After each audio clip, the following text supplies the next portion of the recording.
So, if you saw the upload, I don't know if you have yet for the podcast episode, I'm talking about priorities and over prioritization, like believing that anything and everything is a priority and of itself makes it so that nothing's a priority. But as I was filming that, there was a realization I had that this is very much so related to the hustle culture that is very prominent online. Now, if you subscribe to the idea of hustle culture in general, there's nothing, I think, necessarily wrong with it, at least at its conception. The idea of you should work hard, you should aim to achieve and, produce results. However, I definitely think that these two problems are connected, because if I am trying to avidly create results, if I'm avidly trying to, do good in any of the pillars of a well-balanced life, so, career, health, relationships, finance, etc., then there's a limit to how much I can, quote unquote, hustle my way into producing lasting, tangible results. And I think therein kind of lies the difference between like the idea of hustle culture versus deep work, because people naturally will believe that deep work, where you are rooted and focused on a single goal, is correlated with hustle culture, and it is. But the thing is, to properly do deep work, to properly lose yourself in whatever you're working on, you have to actually be able to prioritize something important, something that's meaningful, something that actually matters to you. And so when I talk about the idea of over prioritization, when I talk about the idea of trying to do everything all at once just because you believe that that will, produce more results, that's born out of, again, trying to do too many things. It's born out of, I think, that kind of anxiety that you always have to be doing something, that you always should be on the move, you always should be working on the next thing. And I am 100% guilty of doing this. Like, I will get fixated on a business idea for, 3, 6 months, a year, or something like that. But then I'll lose steam for it, I'll lose focus on it, and then I'll end up doing something else completely unrelated, and I'll jump to the next idea. And that's always the idea of hustling and trying to do, the next thing, looking for the next best thing, rather than saying, okay, no, I'm actually going to find something that I want to prioritize, find something that I actually want to dedicate a decent chunk of time to and put in good solid work into it. And with, again, relating it back to the podcast episode, so if you haven't seen it, go check out my channel. There is today's upload about over prioritization. Like, I do think that if we are actively going to have a counterbalance to hustle culture, we're actually going to have a counterbalance to thinking that everything is urgent, that everything requires that top level priority, then we have to actively get real with ourselves and say, okay, no, not everything needs to be done right now. Not everything can be achieved right now. Some things are going to have to take a back seat, put on the back burner, and I get to focus and hone in on a few key things that will drastically improve and change your life. And again, like I said, I'm very much so guilty of doing this as well, where I will jump from one business idea to the next. I will try one thing out, and then I will lose focus, I'll lose steam, because something else is kind of tugging at my brain. Something else just kind of scratches that itch in there and says, oh no, I should do this.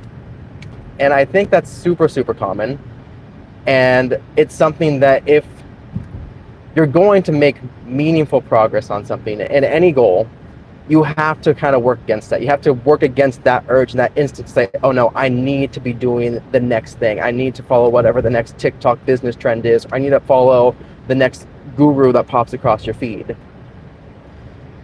And this is why I emphasize that kind of distinction between hustle culture and deep work.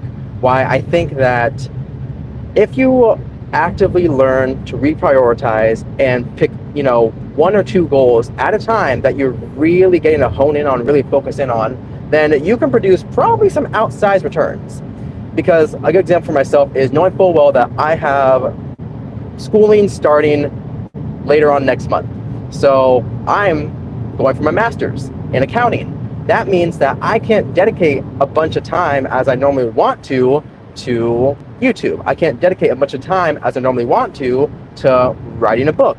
I can't dedicate X, Y, Z because the things that I want to focus on during that season, during that period, is going to be my relationship, so my marriage, my faith, so my relationship with God, along with my health, so fitness, want to make sure that that not take a backseat, and then my education, because that's going to unlock a whole plethora of opportunities in the future.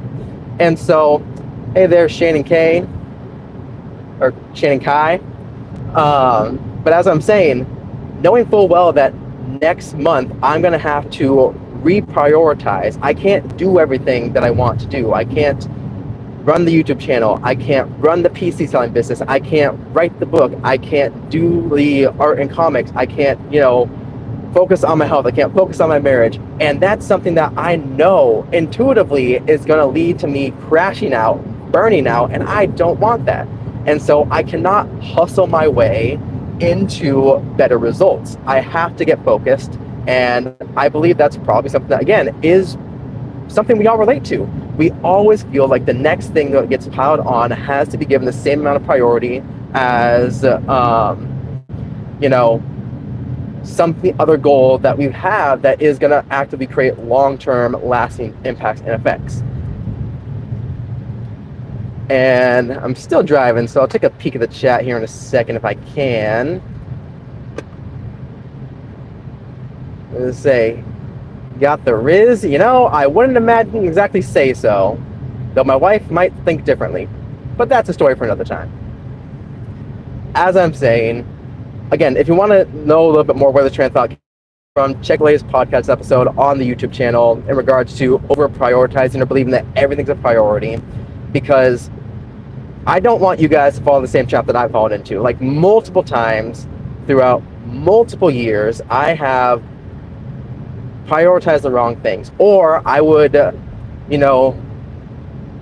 of just hold on to something longer than was worth it. Hold on to something more than would be healthy. Because I mentioned this earlier in today's live stream, like during the engagement period, during wedding planning, I was still death gripping the hobbies that I had rather than going all in on wedding planning and prepping with my fiance, my now wife. And that in itself is something I look back on with regret, and knowing that my thought process was all about, if I just manage my time a little bit better, if I just focus in a little bit more, I can keep the hustle up, I can keep the side hustles going, I can keep the hobbies going. And that was the wrong mindset. Instead, I should have taken a step back and chosen a slower pace, a more deep work-oriented mentality, and said, okay, no, what I need to do is I need to slow down, and I need to focus on right now my marriage, or my wedding planning, the upcoming marriage, and my health. And those were kind of like the key things that I should have focused on.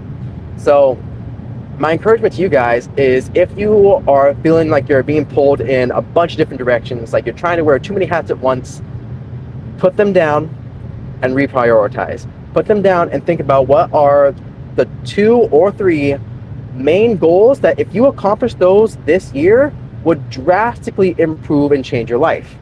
Because if you actively do it that way, and you actively take that focused approach, then the rest of the results will follow. It just might happen on a different timeline. Because the phrase that I love that makes so much sense is that you can do anything you want, anything, but you cannot do everything, because there's just not enough time. We all have the same 24 hours, quote unquote, but they're not all structured the same. Someone that has an attendant, someone that has a personal assistant, someone that has a maid, a personal chef, etc., their 24 hours is going to look very different than the 35-year-old, parent that has a newborn, or that has their kids in high school and they are a part of so many different clubs and activities. Time is structured differently. So we have to be able to dedicate the right amount of time to meaningful goals. So that's my encouragement to you guys, is if you're feeling like you're pulled in a bunch of different directions, focus in on 2 to 3 main goals that will drastically improve and change your life in the long run. But with that, give me 1 second here. Hope you have an amazing day. You amazing people. Keeping everything simple. I will see you all in the next live stream. Again, if you wonder where this came from, check out this week's podcast episode on over prioritization. Go out there and do great things. I will see you all next time.